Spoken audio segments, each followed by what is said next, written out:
ये कहानी सुनैना और राजेश, साक्षी और राहुल और उनके परिवारों की है। बचपन में चारों दोस्त डॉक्टर डॉक्टर खेल खेला करते थे। इस खेल में सुनैना नर्स बनती और राजेश डॉक्टर बनता। इस खेल में उनके साथ उनके पड़ोस में रहने वाले मित्र राहुल और उसकी बहन सुनंदा भी साथ होते। साक्षी उस खेल में राजेश की असिस्टेंट बनती और राहुल मरीज बनता।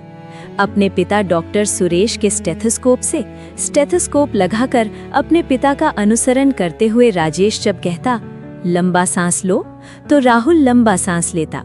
सुनैना और राजेश की मां साक्षी और राहुल और उसकी बहन सुनंदा की मां रेनू बच्चों का खेल देखकर मन ही मन मुस्कुरा देती। और फिर जब तक बच्चे खेलते वो आपस में खूब बातें करते। एक दिन बच्चों को खेलते देख साक्षी ने सुनंदा से कहा, देखो बहन सुनंदा, कितने खुश हैं आपस में खेलते हुए हमारे बच्चे। क्यों ना ये दोस्ती रिश्ते में बदल दी जाए। सुनंदा ने जवाब दिया, अगर ईश्वर ने चाहा तो बहुत अच्छा होगा।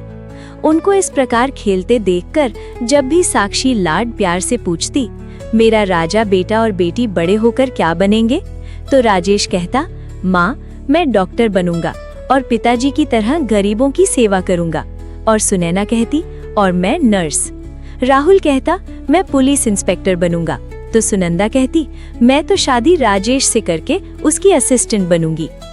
सुनैना और राजेश के पिता डॉक्टर सुरेश सरकारी हॉस्पिटल में डॉक्टर थे, जबकि राहुल और सुनंदा के पिता का अपना कारोबार था। समय बीतता रहा और डॉक्टर सुरेश का दूसरे शहर में ट्रांसफर हो गया। सुनैना और राजेश बड़े हो गए। सुनैना ने 10वीं के बाद नर्सिंग के कॉलेज में दाखिला लिया और नर्स बन गई। राजेश ने MBBS के बाद MS सर्जरी की और उसे सरकारी नौकरी मिल गई। उसकी पहली पोस्टिंग एक कस्बे में हुई। अपनी ट्रेनिंग पूरी करके सुनैना को भी सरकारी नौकरी मिल गई और उसकी पोस्टिंग भी उसी कस्बे के हॉस्पिटल में हुई जहां उसके भाई राजेश की पोस्टिंग थी। दोनों भाई बहन उस कस्बे के गरीब लोगों की दिन रात सेवा करते।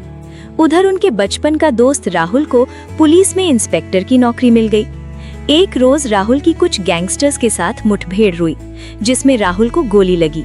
जख्मी हालत में उसे पुलिस के अन्य सिपाही उसी कस्बे के हॉस्पिटल में ले आए जहां राजेश और सुनैना थे। राजेश के कुशल हाथों से राहुल का सफल ऑपरेशन और सुनैना ने नर्स के रूप में उसकी सेवा से राहुल 10 दिन में ही ठीक होकर चलने फिरने लगा। सुनैना की लगातार सेवा से इन 10 दिनों में राहुल को सुनैना से प्यार हो गया। सुनैना भी उसे पसंद करने लगी। राहुल ने सुनैना का हाथ मांगा तो खुशी खुशी उनके माता पिता ने उसकी शादी कर दी। राहुल के पिता ने राजेश के पिता सुरेश से अपनी बेटी सुनंदा का रिश्ता करने की इच्छा जब जाहिर की तो भला सुरेश को क्या ऐतराज था। इस तरह चारों बचपन के मित्र बचपन की खेल खेल में प्यार और शादी के रिश्ते में बंध गए।